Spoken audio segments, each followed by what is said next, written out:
ভয়াবহ ছোঁয়াচে রোগ স্ক্যাবিসের প্রাদুর্ভাব বাড়ছে দিন দিন। খোসপাঁচড়া জাতীয় এই রোগে আক্রান্ত রোগীর ভিড় বাড়ছে হাসপাতালগুলোতে। শিশু থেকে শুরু করে সব বয়সীরাই আক্রান্ত হচ্ছেন এই রোগে। চিকিৎসকরা বলছেন, নীরব মহামারী আকার ধারণ করছে রোগটি। সঠিক সময়ে চিকিৎসা না নিলে যা কিডনি পর্যন্ত নষ্ট করে দিতে পারে। শরীফ রুবেল ও আল মামুনের ক্যামেরায় আয়শা সিদ্দিক সামিয়া রিপোর্ট। গা ভর্তি লাল লাল র্যাশ, চুলকায় দিনরাত, মাঝে মধ্যে কেটে বেরিয়ে যায় রক্ত। অনেকেই ভাবেন প্রচণ্ড গরমে হয়তো এমন দশা, কিন্তু না, এই রোগের নাম স্ক্যাবিস বা খোসপাঁচড়া। 4 বছরের নূর ফাতেমা, পুরো শরীর ছেয়ে গেছে লাল র্যাশে। চিকিৎসা নিতে মায়ের সঙ্গে এসেছে হাসপাতালে। সন্তানের করুণ চাহনিতে দিশেহারা মা। অন্য জায়গায় চিকিৎসা করাইছি, ভালো হয়ে গেছিল, এখন আবার বাড়ে গেছে, অনেকই বাড়ছে। আমি সুস্থতা চাইব।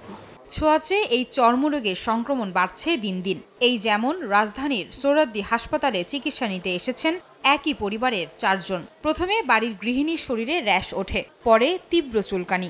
ধীরে ধীরে আক্রান্ত পরিবারের অন্য সদস্যরাও। ফ্যামিলির 4 জনই আসছে। গত 2 মাস ধরে আর কি সমস্যা করতেছি। রাতে আমার এত চুলকানি হয়, আমি ঘুমাতে পারি না, আমার কষ্ট হয়। চুলকানি উঠলে আর থামা যায় না, যতক্ষণ কাটবো না, রক্ত বেরোবো না, ততক্ষণ থামা যায় না। বড় বড় গুড়া হয়ে গেছে, গুড়া হইয়া মানে যখন চুলকায় তখন খালি পানি বাইরে। চিকিৎসকরা বলছেন, ঘনবসতি এলাকায় এই রোগের প্রাদুর্ভাব বেশি।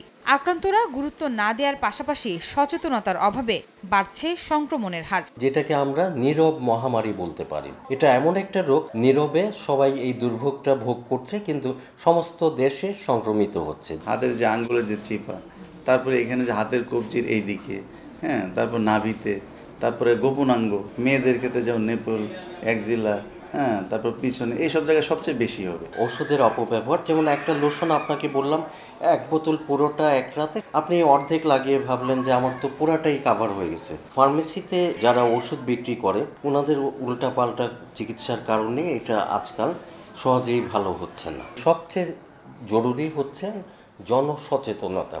স্ক্যাবিস বা খোসপাঁচড়ার সংক্রমণের হার ঠেকাতে শুধু আক্রান্ত ব্যক্তিই নয়, বরং পুরো পরিবার বা একই ঘরে বসবাস করা সবার চিকিৎসা একসঙ্গে করার পরামর্শ দিয়েছেন চিকিৎসকরা। দীর্ঘ এই সারিতে 100 জনের মধ্যে 60 জনই স্ক্যাবিস রোগে আক্রান্ত। ডাক্তাররা বলছেন, স্ক্যাবিস রোগটি নীরব মহামারী আকার ধারণ করেছে। তাই এটি অবহেলা করলে হতে পারে কিডনির সমস্যাও। তাই দেরি না করে ডাক্তারের শরণাপন্ন হওয়ার পরামর্শ সংশ্লিষ্টদের।